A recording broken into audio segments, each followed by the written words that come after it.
This speaker is talking to us from Los Angeles, where Morten Begay is an applications developer. So he's a geek, and it seemed to us to be important to get the geek's view as to what this new media means. Principally, Morten is talking about Facebook and how Facebook and other social networking sites possibly can become platforms for advertising. There's an online world where I am king of a little website dedicated to me, with pictures of me and a list of my friends and an unofficial record of the groups that I'm in. Before the internet, friendship was so tough. You actually had to be in people's presence and stuff. Who would have thought that with a point and a click, I would know that Hope Floats is your favorite flick?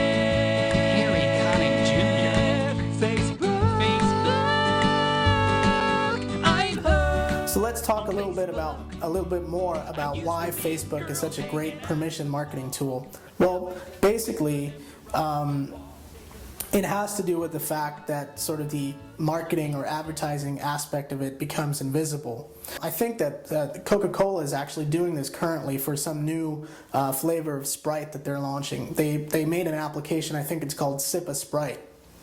Basically, what you can do is you can add the application and you can send like a Sprite, a drink to your friends, and then it'll say, you know, Morten just send a Sprite to whomever, and now he's sipping a Sprite. And of course, the brilliance of that is that it doesn't really appear as advertising, it appears as just sort of friendly banter or communication between friends. And you go to your photo application in Facebook and you look at your friends' photos.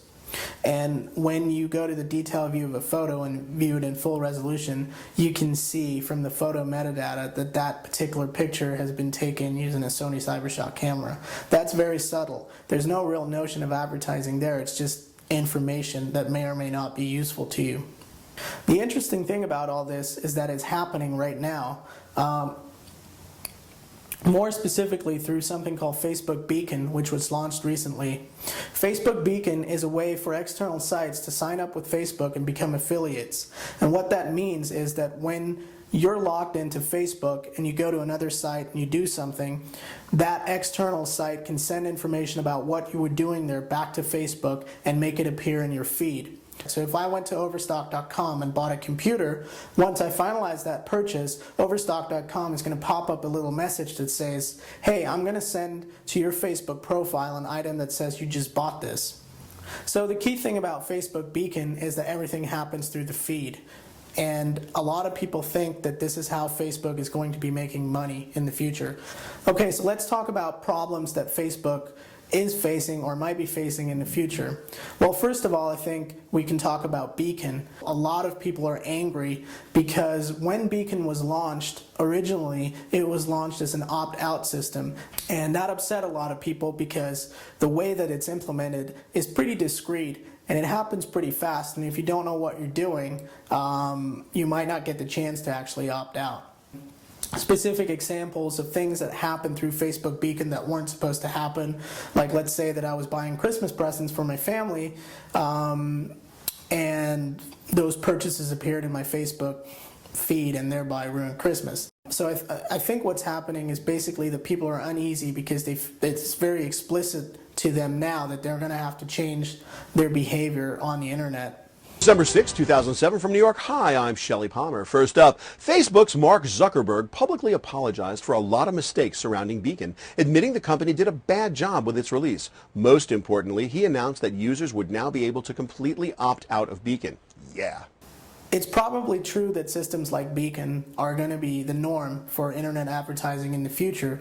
The question is, what can we as users get in return for letting companies do this by using our trusted connections for advertising and marketing purposes? Well, there are basically two models. One is money, tap into the revenue stream. Well, obviously, there's sort of a referral fee that could be put in place that allows me to capitalize in those transactions that are made off my recommendations. The other way of looking at it is that it may turn out that that piece of equipment that I bought was a piece of crap and I returned it 15 days later.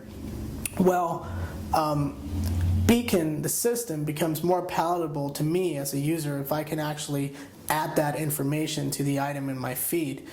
And if you think about the rise of blogging as a phenomenon over the last 3 to 4 years, I think it's certainly true to say that if people are given the opportunity to have a voice in discussions like this, they're going to take it.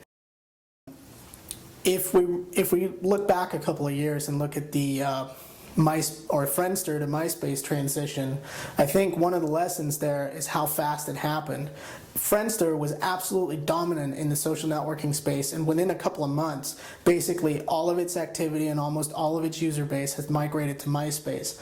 So for Facebook, there's definitely that risk, and that someone's going to come along and say, hey, we're never going to do something like Beacon and not let you have your say, or we're always going to be more concerned about your privacy than Facebook, because Facebook could very quickly be obsolete based on the history of what we've seen with other social networking sites.